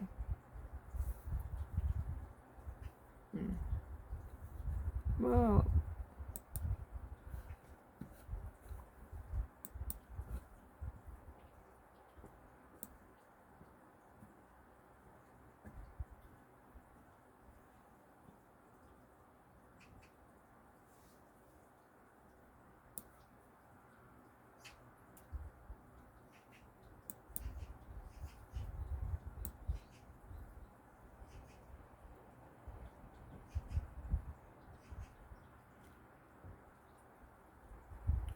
이 한국경제TV가 2025년도 7월 7일자 관리실 직원 전원 사직 아파트 발칵 그랬네요.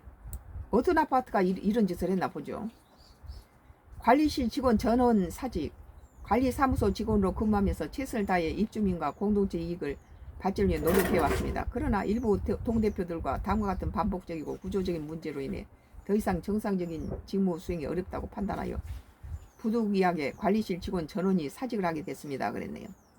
그러면 이게 뭐 울산의 무슨 아파트인데 내용을 보니까 부당한 책임 전가 및 언어폭력, 모욕적인 발언, 무슨 아파트 사는 게 뭐 대단한 위세라고, 모욕적 발언과 언어폭력 및 위협성 과시, 뭐 함부로 여겼다는 거죠. 비상식적인 업무 지시 및 비전문적 개입, 직원 채용에 대한 부당 간섭, 입주민 민원 무시 및 책임 회피, 관리사무소 직원 명예훼손 및 신뢰 훼손 의심 발언, 근로개혁 및 예산 무시한 일방적 결정, 과도한 업무 지시 및 반복적 보고 요구, 직원들의 권리인 휴가 일정의 사적 자율성 침해, 관리실 사무실 직원 일동 그랬네요.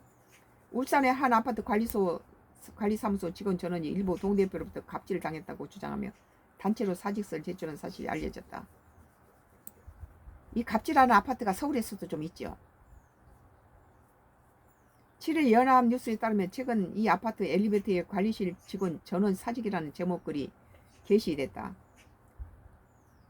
여기에서는 일부 동대표 무슨 서울 아파트처럼 뭐 아파트가 무슨 평당 억대 가는 것도 아닌 울산에서 왜 이렇게 아파트 주민들이 목에다 힘을 주고 관리실 직원을 함부로 합니까? 여기에 일부 동대표들의 반복적이고 구조적인 문제로 더 이상 정상적인 직무를 수행하기 어렵다고 판단해 부득이하게 관리실 직원 전원이 사직하게 됐다는 내용이 적혀있다.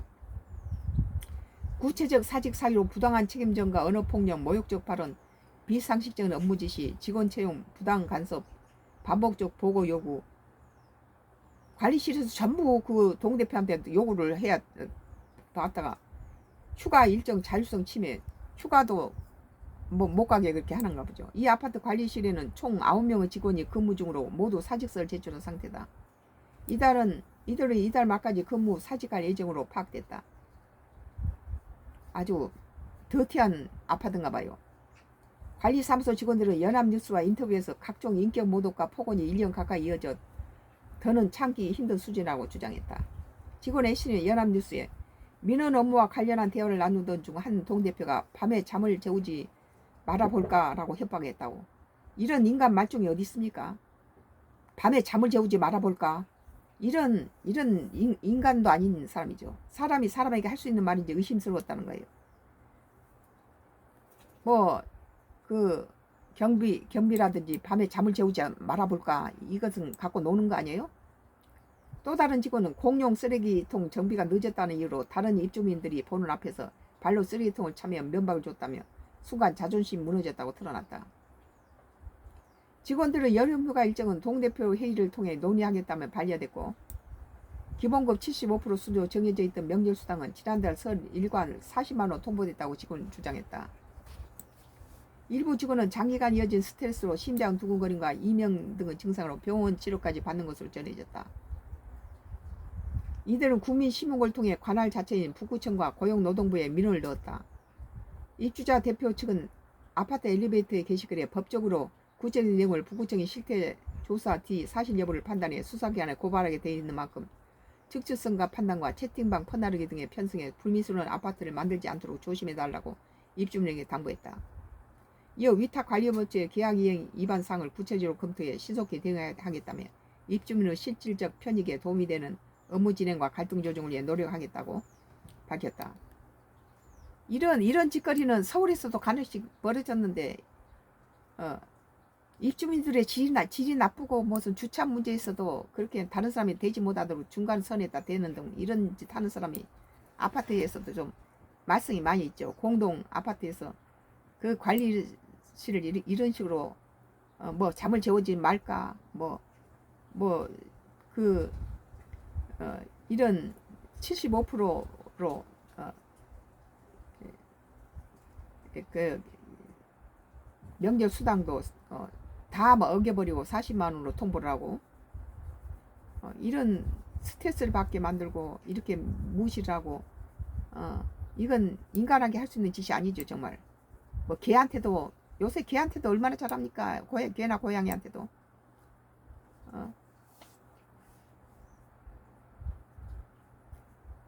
관리실 직원이 기껏 해봐야 뭐 10명도 안 되는 데서 9명의 직원이 근무한 데서 이따위 짓을 하는 이 아파트는 전부 공개해야 된다고 봐요. 이것은 철저하게 조사해서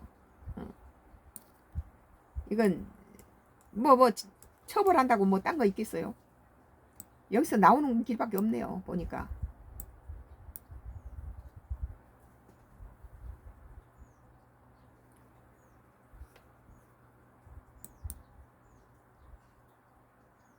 뭐 어제보다 더 덥다고요. 땡볕에 서울 최고 36도라는데 이건 모르는 소리예요.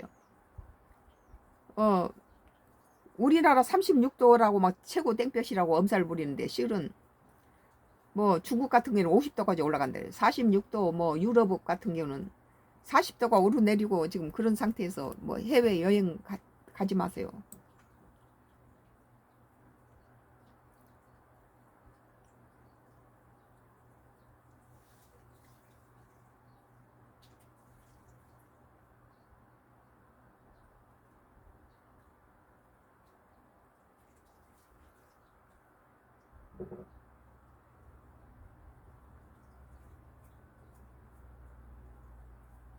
뭐 내일 낮 37도 찜통더위 계속이라고 이런 보도가 있는데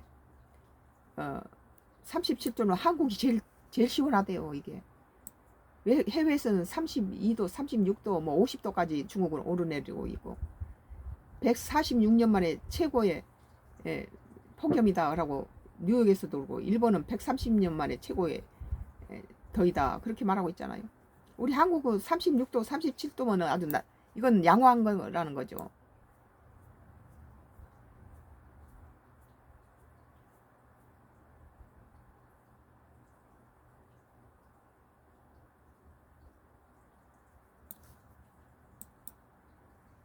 한국경제TV에서 2025년도 7월 3일 날 글자인데 밤엔 열대야 낮에는 폭염특보 최고 37도 펄펄 그랬네요. 지금 40도가 다 오르내리고 50도까지 간 나라가 많아요. 수두예요.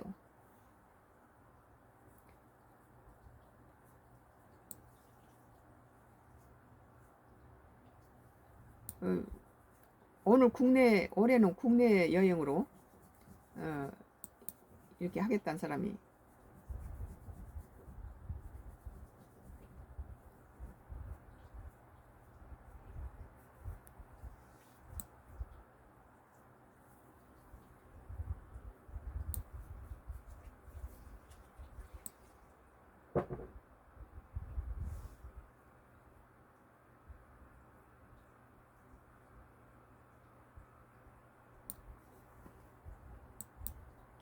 한국경제TV가 2025년도 7월 6일자 기사예요. 장바구니 물가의 울상, 당정 인상률 최소화 검토. 이재명 정부에 들어와서 다른 건 잘하는데 물가가 계속 오르는 것은 윤석열 정부에 비해서 여러 가지 조치를 안 하는 것 같아요.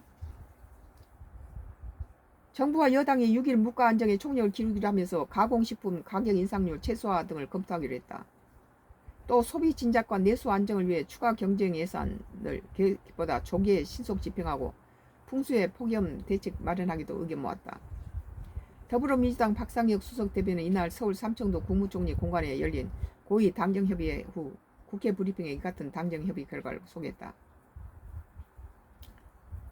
지금 뭐 마트라든지 그런 데 가보면은 우리는 이렇게 텃밭에서 전부 자급자족하니까 물가에 대해서는 잘 모르는데 뭐 한 달에 한두 번씩 가서는 뭐 고기류나 계란 정도, 그전에는 계란도 다 자급자족했죠. 닭을 키워가지고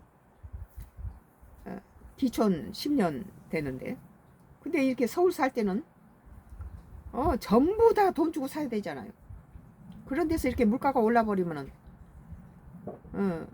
이렇게 화분이라든지 그런 데다 채소를 좀 키워서 재밌어요. 키우는데도 재미도 있고, 뭐 단독주택 아니더라도 아파트 창가에다 넣고 상치나 케일이나 부추 같은 것은 잘라 먹으면서 계속 1년 12달 키울 수 있죠. 오늘 더불어 소비진작 내수 안정을 위해 추가 경쟁 예산을 계획보다 조기에 신속 집행하고 풍수의 폭염 대책도 마련하기로 의견을 모았다. 더불어민주당 박상혁 수석 대표는 이날 서울 삼청도 국무총리 공관에서 열린 고위 당정협의회 후에 국회 브리핑에서 이 같은 당정협의 결과를 소개했다. 박 수석 대변은 물가 수준이 높아 생계부담이 지속되는 만큼 체감 물가 안정을 위해 총력을 다해야 하는데 인식을 같이 했다. 뭐 이 엄청나게 한 달 사이 이렇게 많이 오른 것 같아요. 이어 당정은 지속해서 소통 협력 가용한 수단을 총동원해 물가 민생 안정에 만전을 기하기로 했다고 밝혔다. 고등어 같은 경우도 값싼 게 고등어였는데 지금 고등어 값도 엄청 올랐더라고요. 좀 입맛 없을 때는 물 말아서 짭조름한 고등어, 옛날에는 조기였죠. 조기 이렇게 찢어서 어린 시절에 이렇게 조기 찢어서 밥 위에 물 말아서 얹으면 여름에 시원한 물에 입맛이 돌아왔는데, 지금 고등어도 엄청 올랐어요. 계란 오르지, 고등어 오르지, 뭐 라면 오르지. 그는 당은 경기 회복 후 골든타임 놓치지 않도록 최대한 빠르게 추경 예산을 집행해 줄 걸 정부에 요청했다며, 정부는 집행관리 대상의 예산 중 85% 9월 말까지 집행하겠다는 계획을 보고했다. 이는 당초 1차 추경에는 집행 목표보다 15% 높은 수준이라고 말했다. 막 퍼서 주는군요. 뭐 주면 국민들을 받지만 걱정도. 당정은 풍수의 폭염 대책도 논의했다. 윤석열 정부 때 내년도 예산을 민주당이 거대 민주당 71석 가지고 깎아버릴 때 어떻게 했습니까?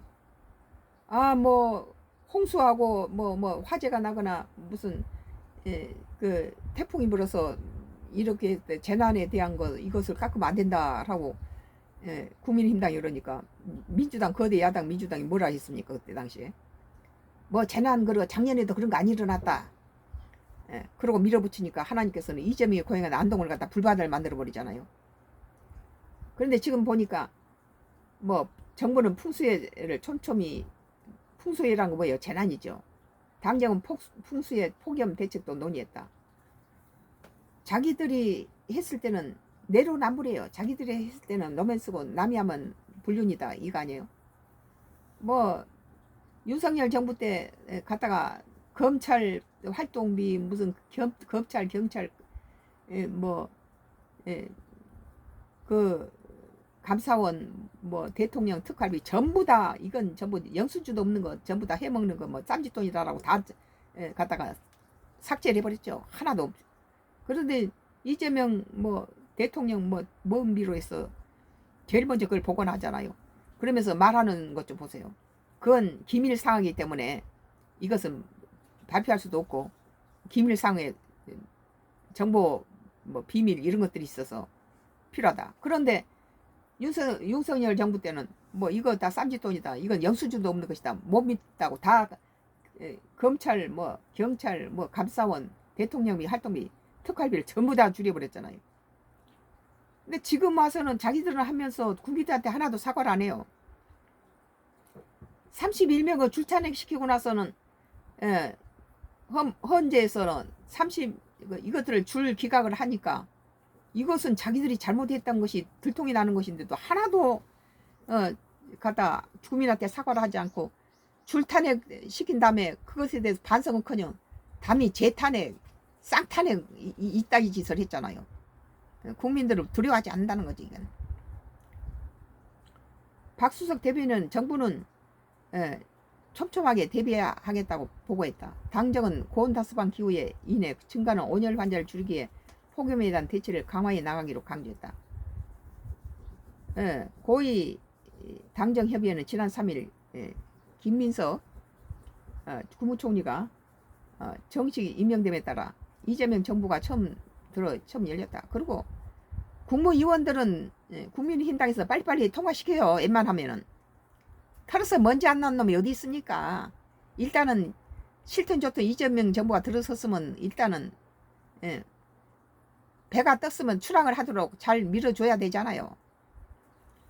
그러니까 국민의힘당이 30% 미만으로 28%, 29%로 떨어지죠.